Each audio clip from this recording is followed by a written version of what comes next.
They say a wedding is a celebration of love, a joyous merging of two souls and two families. But sometimes behind the shimmering veils and the polished smiles, it's also a brutal unveiling of societal masks. A moment where the true measure of humanity is laid bare. For us, for our people, this isn't just a story. It's a reflection of the battles fought in countless ballrooms, boardrooms, and living rooms across generations. Tonight, for one proud black man, it was poised to be both a moment of love and a moment of stark, undeniable truth. A truth that would challenge the very foundations of prejudice and prove that some legacies are worth far more than gold. Lean in, because this isn't just a tale. It's a testament to the unseen worth that often goes unrecognized and the powerful, quiet strength of a spirit that refuses to be broken. The sun was a painter's dream, casting long golden shadows across the meticulously manicured lawns of the Grandview estate. Every blade of grass seemed to whisper of old money and inherited privilege. Here, amidst the manicured rose gardens and the shimmering fountains, a tableau of opulence was unfolding. Limousines sleek and dark as midnight purred to a stop, disgorging guests draped in designer silk and custom-tailored suits. The air itself seemed to hum with an unspoken understanding. This was a world of exclusivity, where lineage and net worth were often deemed more important than kindness or character. Inside, young David stood before a grand gilded mirror, his reflection staring back at him. His dark skin, polished to a rich gleam under the morning light, was a stark reminder of the unspoken barriers he had faced and would likely face again today. His fingers, usually steady, trembled slightly as he adjusted his tie. This was his day, the day he would finally marry Amelia, the woman who was everything he could have dreamed of. She was kindness personified, her compassion, a boundless ocean, her support, an unyielding fortress against the world's cynicism. She had stood by him through every subtle jab, every condescending glance from her family. The affluent, predominantly white Beaumont's pillars of their exclusive social circle. But as much as Amelia loved David, she couldn't deny the deep-seated prejudice ingrained in her parents, Mr. and Mrs. Beaumont. They were people for whom pedigree trumped integrity, and a prestigious address meant more than an honest heart. Today, they would meet David's father, Samuel, for the very first time, and David could feel the tension tightening like a noose around his chest, a premonition of the inevitable collision of worlds. Samuel, his father, was a man woven from a different cloth, a man of quiet dignity whose life had been a testament to unseen worth. By trade, he was a janitor, a simple profession, one often overlooked, even disdained by a society obsessed with titles and fortunes. But Samuel had not just cleaned floors. He had built a life brick by painstaking brick for David alone, after David's mother had passed too soon. He had instilled in his son the unwavering values of hard work, humility, and integrity, teaching him that the true measure of a man wasn't in his bank account, but in the content of his character. He was an unsung hero, much like the countless sanitation workers, the tireless caregivers, the everyday laborers in our own communities whose honest essential work often goes unrecognized, despite their immense invisible contributions to the very fabric of society. Their sacrifices are the silent engines that keep the world turning, yet they are often met with indifference or worse, outright contempt. As the modest, well-maintained sedan, polished to a surprising shine, pulled up to the Grandview estate, it seemed almost out of place amidst the gleaming luxury vehicles.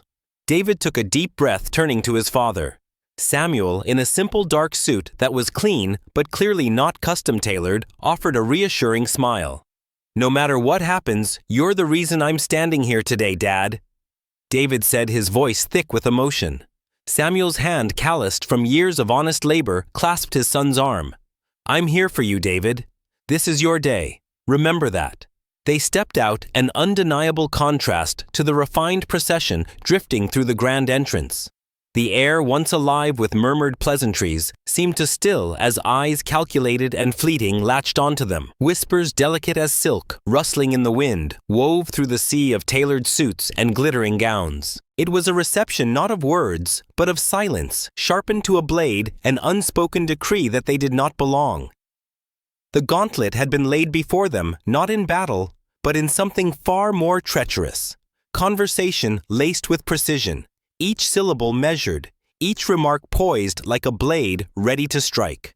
The moment they stepped into the reception hall, the air, once cool and crisp, seemed to thicken, laden with unspoken judgments. It was a grand affair, adorned with towering floral arrangements that seemed to mock the simplicity of Samuel's suit. He moved with a quiet grace, his gaze steady, taking in the opulent surroundings without a flicker of awe or intimidation. David walked beside him, his jaw tight, acutely aware of every fleeting glance, every hushed murmur that followed them. The initial encounter was swift and chilling. Mr. Arthur Beaumont, with his impeccable silver hair and a smile that seemed surgically attached, approached first. Beside him, Mrs. Eleanor Beaumont, a woman whose beauty was as sharp and cold as cut glass, studied Samuel with an almost clinical detachment. Mr. Peterson, I presume Arthur's voice was smooth, almost oily. It's a pleasure to finally meet you. But his eyes, David noticed, were already scanning past Samuel as if searching for something or someone more significant. Then came Eleanor's turn. Her gaze lingered on Samuel's simple attire, a subtle, almost imperceptible curl of her lip. Her expression shifted to one of carefully constructed pity, though it was laced with an undeniable disdain. "Tell us, Mr. Peterson," she began, her voice dripping with a condescending sweetness. "What is it you do for a living?" The question, seemingly innocuous, hung in the air like a baited hook. Samuel met her gaze unflinching. "I work as a janitor," he replied, his voice calm and clear, cutting through the polite hum of the room. "It's honest work, and it's provided for my son and me." A palpable silence descended, a hush that seemed to fall over the entire hall. It wasn't a silence of respect, but of disbelief, tinged with a collective, barely suppressed snicker. Eleanor's carefully constructed pity solidified into something sharper. "Well," she drawled, her voice a little louder now, ensuring others within earshot could catch every word, "it's certainly admirable to work hard for one's family. And I suppose someone has to do it." Her words were a masterclass in veiled insults, microaggressions, designed to chip away at a person's dignity without ever uttering an overtly offensive phrase. This type of subtle disdain, often termed microaggressions, can be far more insidious than outright racism. It's a quiet poison, meticulously crafted to make the recipient feel less than, to diminish their worth, all while allowing the perpetrator to maintain an illusion of civility. It's a psychological warfare, leaving scars that are often invisible, yet profoundly damaging. The dinner table was a battlefield of glittering silver and crystal. The lavish decor and an elaborate menu listing dishes David could barely pronounce underscored the chasm between their worlds. Samuel, however, ate with quiet appreciation, his composure unyielding. But the peace was fleeting. Eleanor, as if unable to resist, circled back her questions, seemingly innocent yet loaded with judgment. "What is it you do again, Mr. Peterson? I must have forgotten." Her tone was less a genuine inquiry and more a theatrical prompt for the benefit of the surrounding guests. Arthur chimed in, his smile still not quite reaching his eyes. "A janitor, you say? That's certainly a noble profession. It must be fulfilling to know you've done your part even in such humble circumstances." The insidious implication was clear. You're good enough for humble circumstances, but certainly not for ours. This is where the common mistakes and pitfalls of judgment lie. People so often mistake humility for weakness and honest labor for a lack of ambition. The underlying unspoken assumption in society that wealth equals worth is a pervasive flaw, blinding many to the true richness of character that often resides in unexpected places. They were so busy looking down, they couldn't see the giant standing before them. The whispers, once faint, now grew bolder.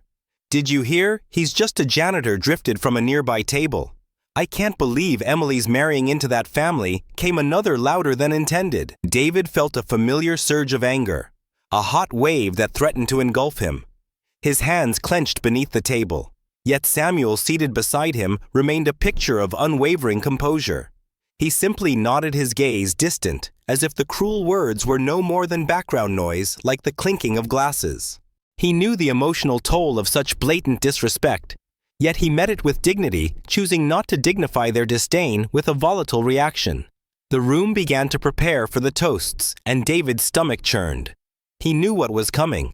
The stage was set not for a simple celebration, but for a public humiliation. Arthur Beaumont, ever the puppet master, cleared his throat, a self-satisfied smirk playing on his lips. And now he announced, his voice booming across the hall, "I believe it's time for a few words from the father of the groom, Mr. Samuel Peterson." It was an invitation, yes, but one laced with a venomous intent. A gauntlet had been thrown, and the words, wielded like weapons, were about to pierce far deeper than any sword. The microphone, gleaming under the ballroom lights, beckoned from the podium. Arthur Beaumont, with a self-satisfied smirk that barely veiled his contempt, announced, "And now I believe it's time for a few words from the father of the groom, Mr. Samuel Peterson." The invitation, seemingly polite, hung in the air like a poisoned dart, its true intention to publicly expose and humiliate Samuel, to put him on trial before this glittering assembly. David's heart hammered against his ribs. He knew this was the moment, the trap his father had to navigate. Just moments before, out on the cool, moonlit terrace, David had urged his father, "Dad, you don't have to say anything. Don't let them get to you." Samuel had simply patted his shoulder, his eyes holding a profound calm. "Tonight isn't about me, son," he'd said, his voice soft but firm. "It's about you and Amelia." But sometimes, David, a man must speak his truth not for himself, but for what he believes in. Now, as Samuel rose, a hush fell over the room. His presence, simple yet dignified, commanded an unexpected attention. He walked to the podium, his steps measured, his gaze sweeping across the faces in the crowd. Some curious, some disdainful, many simply waiting for the inevitable misstep. He took the microphone, a quiet confidence settling over him. "Good evening, everyone." Samuel began, his voice clear and steady, devoid of any tremor. "Tonight, we celebrate love. A love that I believe can bridge any divide, overcome any obstacle." He paused, his gaze, finding David and Amelia, a gentle smile gracing his lips. "As a father, my greatest wish has always been to see my son happy, to see him find a partner who shares his heart and his values." He spoke of the quiet strength of love, of working hard, not for recognition or wealth, but to build a foundation for the next generation. "I've always taught David that true success isn't measured by the size of your bank account, but by the richness of your character, by your integrity, your kindness, and your perseverance. It's about raising a man who knows the difference between fleeting luxuries and everlasting virtues." A ripple of genuine applause surprisingly broke out from a few tables in the back, people who seemed genuinely moved by his sincerity. But Arthur Beaumont wasn't about to let that stand. He seized the opportunity, his voice cutting through the applause like a knife. "Well said, Mr. Peterson." He interjected, a patronizing smile fixed on his face. "Indeed, a humble example. But surely Peter deserves a family that can offer more than just humility, wouldn't you say? Something with a bit more substance." His implication was clear. Samuel's lack of wealth meant a lack of worth, a lack of substance. He was trying to push Samuel over the edge, to force a reaction that would confirm all their prejudices. Samuel's eyes, which had held a gentle warmth, now hardened slightly, a steel resolve flickering within them. He looked directly at Arthur, his voice dropping, carrying an unexpected weight that silenced the room once more. "I think, Mr. Beaumont," Samuel began, his words deliberate, each one a hammer blow, "that Peter deserves a family that knows the difference between humility and weakness, and frankly, between integrity and superficiality." The gasp that rippled through the room was almost audible. He had just turned the tables, exposed Arthur's true character. And then Samuel unveiled a truth that would shatter their comfortable assumptions. "I wasn't always a janitor," he stated, his voice resonating with a quiet authority that commanded attention. "I served in the military. I enlisted when I was 18, a young man full of ideals, ready to fight for my country." A subtle twist, an unexpected layer to the humble man they had so readily dismissed. "I served 2 tours overseas. I saw things that changed me forever, things I wouldn't wish on anyone." His gaze seemed to drift lost in memories no one else could see, hinting at the untold sacrifices of a soldier. I came home, he continued, his voice laced with a bitter truth, to a country that didn't see me as a hero. It saw me as a black man. The air in the ballroom grew heavy, the polite hum of conversation dying completely. The medals I earned didn't matter, the sacrifices I made didn't matter. All people saw was the color of my skin. This was the true heartbreaking twist, the raw, unfiltered truth of systemic injustice. Doors were closed, opportunities vanished. So I took the janitor job, not because it was all I could do, but because it was what I had to do. It was honest work that put food on the table and kept a roof over my son's head. It allowed me to be a father, to raise him right, to teach him that true strength isn't about avoiding difficult paths, but about having the resilience to walk them for what truly matters. Family integrity and self-respect. A ripple of shock and shame spread through the room. Many guests who had previously snickered now looked down, avoiding Samuel's gaze.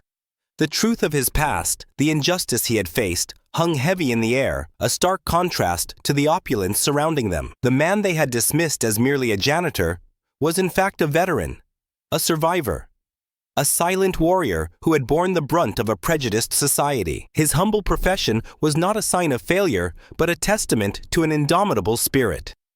The stage was set not just for a gift, but for a revelation that would expose the true meaning of legacy. A chilling silence descended upon the Grandview Estate ballroom. Samuel's words, sharp with the truth of his past, had cut through the opulent facade like a surgeon's scalpel. Faces that moments ago held sneers of contempt were now etched with a mixture of shock, shame, and a dawning, uncomfortable realization. Some guests shifted uneasily, avoiding Samuel's gaze, as if the very air he breathed carried the weight of their unspoken judgments. But Arthur Beaumont, ever the master of control, was not easily defeated, his face momentarily pale, quickly flushed with a renewed anger. "A convenient story, Mr. Peterson," he scoffed, his voice straining to regain its usual authoritative tone. "Emotional, yes, but it changes nothing. You still chose to settle for a menial job. That doesn't exactly scream ambition or legacy, does it?" He tried to dismiss Samuel's hardship, to invalidate his journey, clinging to the belief that a janitor, regardless of his past, simply couldn't measure up. Before David could react, Emily, her eyes blazing with a newfound fire, stepped forward. Her voice, usually soft, now resonated with a steel that surprised even David. "No, Father," she interjected, her gaze fixed on Arthur.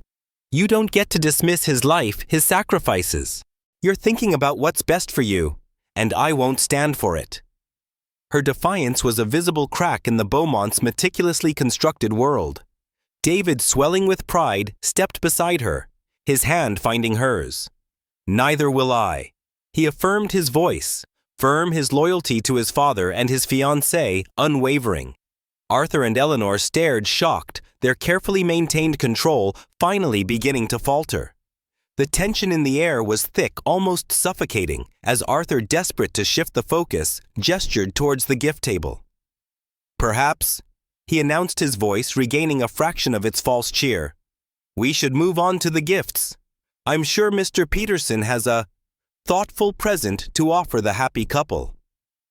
His tone was a transparent attempt to force a final public humiliation, expecting some small, inconsequential token from the janitor. Samuel, however, remained unmoved.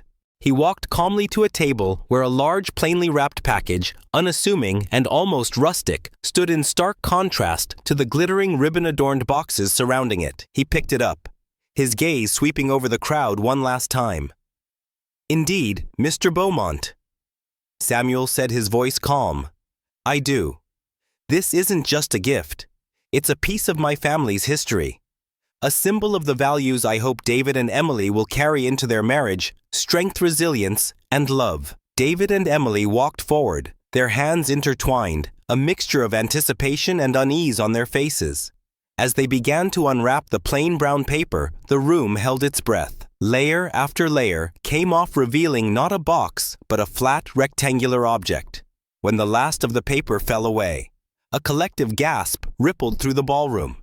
It was a painting, a breathtaking landscape, rich with deep greens and warm browns, depicting a tranquil southern scene. and in the bottom right corner, a signature elegant and unmistakable H. Dubois. Henri Dubois. The name echoed through the room like a thunderclap. Henri Dubois, the renowned African-American painter whose works were considered national treasures, whose canvases spoke of resilience and beauty, defying the very prejudices Samuel had just described. Eleanor, her face drained of color, her hand trembling, whispered, Is this real?" Arthur, usually so composed, looked as if he might faint. His eyes darted from the painting to Samuel, then back again, disbelief warring with a dawning horror. Samuel nodded, a quiet pride in his eyes. "It is real," he confirmed. "It has been in my family for generations. A gift from Mr. Dubois himself to my great-grandfather, who supported him during his early struggling days when no one else would." The irony was biting. The family they had scorned had a direct personal link to one of the most celebrated artists of their time, a legacy of patronage and belief that far outshone any material wealth. Arthur's face was a mask of utter shock, then disbelief, then a growing, furious realization.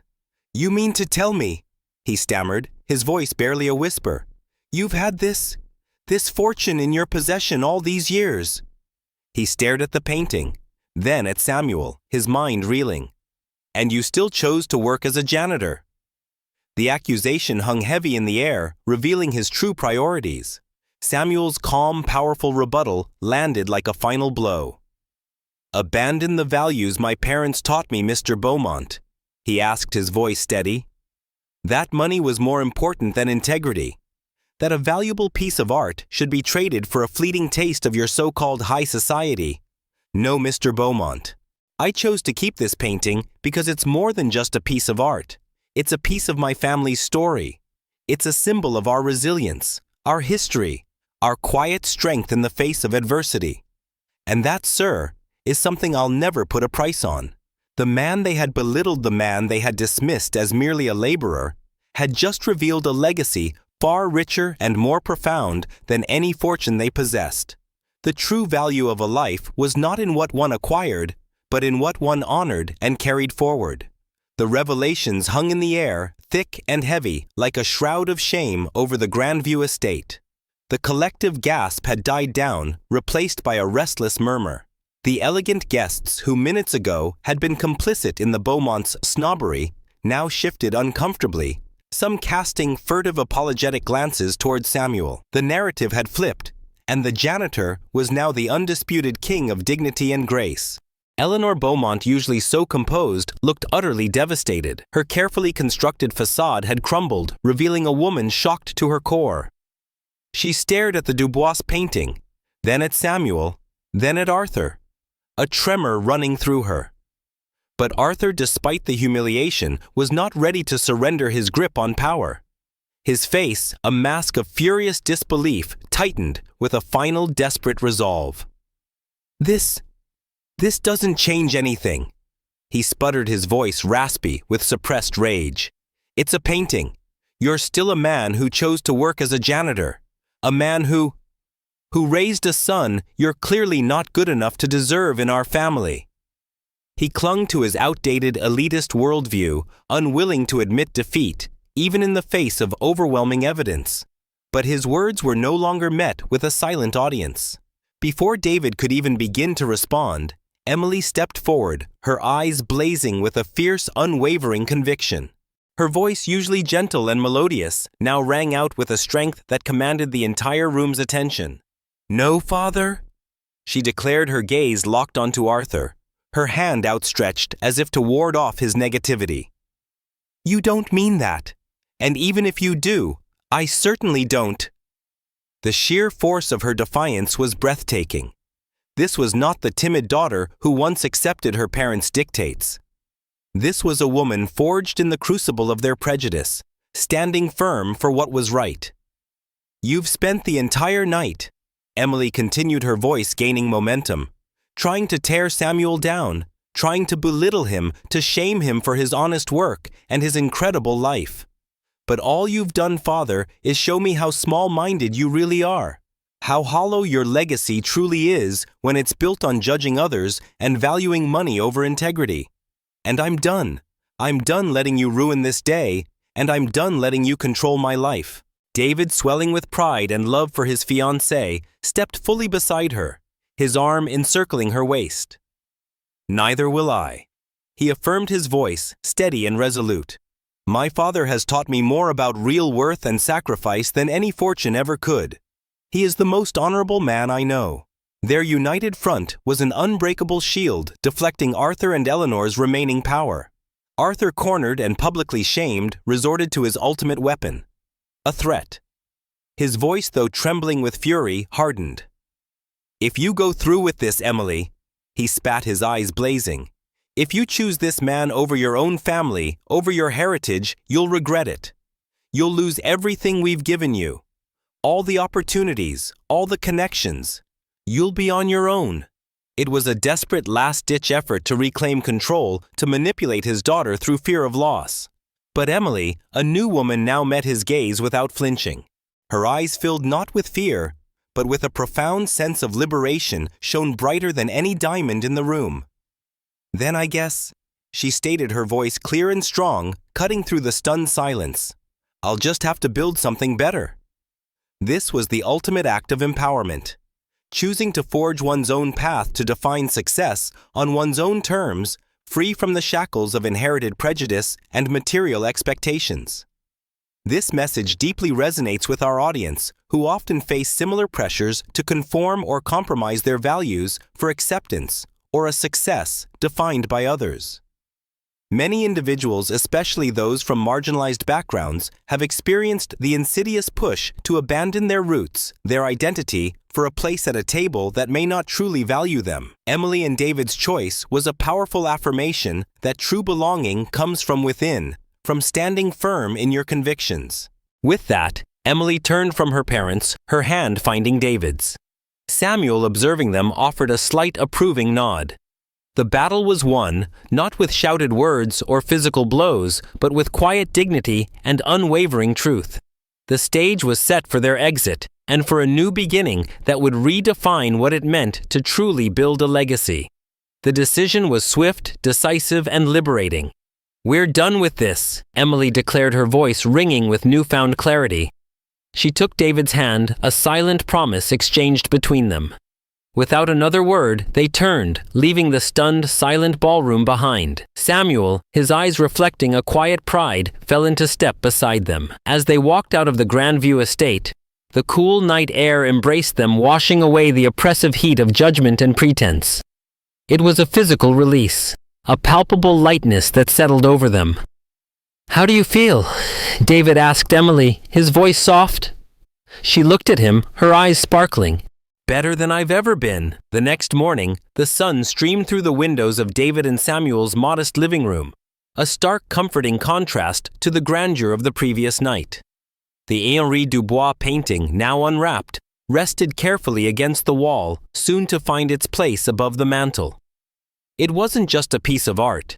It was a powerful, silent testament to the resilience, the history, and the profound, unseen wealth of Samuel's family. Samuel looked at the painting, then at David and Emily, who sat close together on the worn but comfortable sofa. His voice, gentle but firm, filled the quiet room.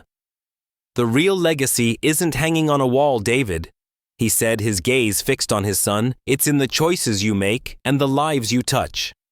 He then looked at Emily, his voice softening further. "This painting is just a symbol. A beautiful one, yes, of our journey, of what we've overcome. But the real inheritance is what you two will build together." Emily blinked back tears, touched by the depth of his words. David, his heart overflowing, rose to his feet. He walked over to his father and pulled him into a tight embrace, a silent, profound conversation passing between them. "Thank you, Dad," he said, his voice thick with emotion, the gratitude immense. Samuel patted his son's back, his own voice steady, a whisper of his enduring strength. "You don't have to thank me, son. Just make it count." The three of them stood together for a moment, bound not by blood alone, but by the strength of their choices, by the unshakable foundation of love and respect they had chosen to build. As the day stretched on, laughter began to fill the small house. A sound far more beautiful and genuine than any orchestrated symphony in a grand ballroom. Plans for the future unfolded dreams of a home of children, of a life built on their own terms, free from the crushing weight of external expectations. It was a future they would sculpt with their own hands, guided by their own values, not by the dictates of wealth or social standing. And through it all, Samuel remained there, a steady presence, offering guidance when asked, but never interference. The Dubois painting eventually found its place above the mantel, its vibrant colors a beacon of history and resilience. But it was no longer the centerpiece of their story. Instead, it became a quiet, powerful reminder of where they had been, and a symbol of what they would continue to build together. It was a constant whisper of the triumph of true worth over superficial judgment, a testament to the enduring power of family, and a silent cheer for those who choose authenticity over acceptance. And as Samuel sat back listening to their voices fill the space around him, planning, dreaming, laughing, he knew his work wasn't finished. It had only just begun. It was a new chapter, not just for David and Emily, but for their entire family. A legacy built not on the transient foundation of money or social status, but on the unshakable bedrock of love, integrity, and the courage to live authentically. This is a story not just about a painting, but about the priceless value of character, the silent battles fought, and the unwavering strength of a family's love. It's a powerful reminder that true worth isn't in what you own, but in who you are, what you stand for, and the enduring legacy of love and integrity you build for yourself and those you cherish. Don't let this story fade. Hit that like button to spread this powerful message. Subscribe to our channel and click the bell so you don't miss new releases. We're bringing you more inspiring and exciting stories of our journey. And most importantly, share this video with your friends and family. Maybe it will touch them, empower them, and affirm their own incredible worth as much as it has touched you. Thank you for being with us, for listening, and for helping us amplify these vital narratives. Until next time, keep building your legacy, one act of love and integrity at a time.